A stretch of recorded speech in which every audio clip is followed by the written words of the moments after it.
Pemirsa, terbatasnya lahan tempat pemakaman umum di Kota Palembang menjadi salah satu masalah yang kini tengah dihadapi pemerintahan Kota Palembang.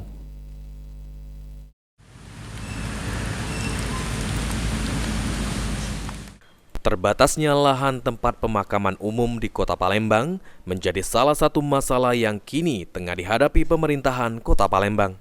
Diungkapkan Kepala Dinas Perumahan Kawasan Pemukiman dan Pertahanan Kota Palembang, Agus Rizal mengungkapkan, beberapa tempat pemakaman umum di Palembang sudah penuh.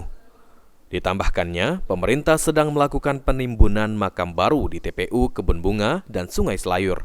Solusi saat ini dengan menggunakan sistem tumpang makam. Kategori kuburannya sendiri di Palembang ini udah dinilai penuh, sudah full lah. Atau masih baru di TPU Kebun Bunga, terus yang di Mas Kuda dan sebagainya gitu kan. Jadi solusi tadi gitu kan, kalau memang ini kan tumpang makam gitu kan, tadi keluarganya di tumpang makam tuh gitu kan. Sehingga itu bisa menghemat lahan lah gitu kan, karena memang dalam satu keluarga yang sama gitu.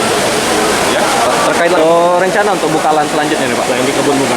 Yang Kebun Bunga kita lagi penimbunan, terus yang kedua lagi di Sungai Selayur nggak salah, yang di Kaidoni ya, kita lakukan penimbunan ya ini. Kemarin di Kalamasan juga sudah lakukan penimbunan, karena memang untuk tanah kita memang sedikit, kita dapat tanah yang agak ya bukan apa sekarang ini kan yang posisi bagus kan ada di Candus, cuma yang bagus gitu kan, agak konturnya memang ini lainnya kan memang rata-rata ya